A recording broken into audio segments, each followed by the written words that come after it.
Hi hello friends, happy Sunday అందరికీ. ఈరోజు మీ ఇంట్లో స్పెషల్ ఏంటి? మా ఇంట్లో అయితే మేము చేపల కూర చేసుకుంటా ఉన్నాం ఫ్రెండ్స్. మధ్యాహ్నం లంచ్కి, నైట్ డిన్నర్కి కూడా ఇంకా అదే కూర ఉంటుంది.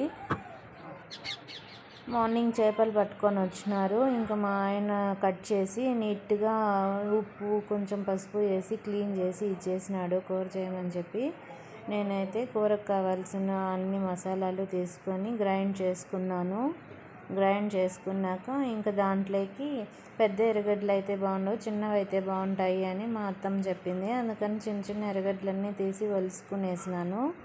ఇంకా చింతపండు, కొత్త చింతపండు కాకుండా పాత చింతపండు బాగా నల్లగా అయిపోయింటుంది. ఆ చింతపండు వేస్తే కూర టేస్ట్ బాగా వస్తుంది అని చెప్పింది. అందుకని చెప్పేసి ఆ చింతపండు నానేసుకున్నాను. ఇంకా ఫ్రెష్ కరివేపాకు మా చెట్లోడిదే పెరుకొచ్చుకునేసినాను. ఇంకా మసాలా అంతా వేసి ఆయిల్లో ఫ్రై చేసుకుంటూ ఉన్నాను. ఈలోపు చింతపండు పిసుక్కునేసాను బాగా. చింతపండు అంతా పిసికాక ఈలోగా మసాలా అంతా వేగిపోయింది. ఇంకా చింతపండు నీళ్ళు పోసేసి కలిపెట్టేయడమే. ఆ నీళ్ళంతా బాగా చిక్కగా ఉడికిపోవాలి. పలుసుగా ఉండేదంతా చిక్కగా అయిపోవాలి పులుసు, అప్పుడే బాగుంటుంది చేపల పులుసు.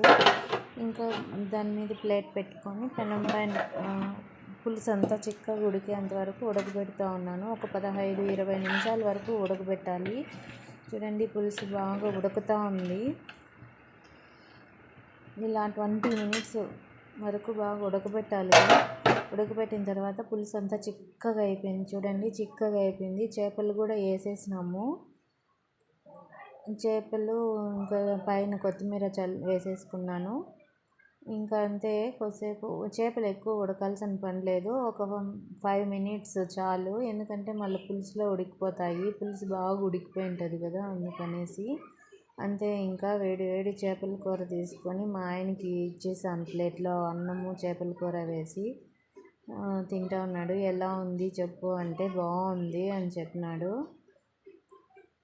సో ప్లీజ్ ఫ్రెండ్స్, నా వీడియో కనుక మీకు నచ్చితే please like, share, comment, subscribe. ఎలా ఉంది? మీరు సండేని హ్యాపీగా ఎంజాయ్ చేయండి చికెన్ మటన్తో.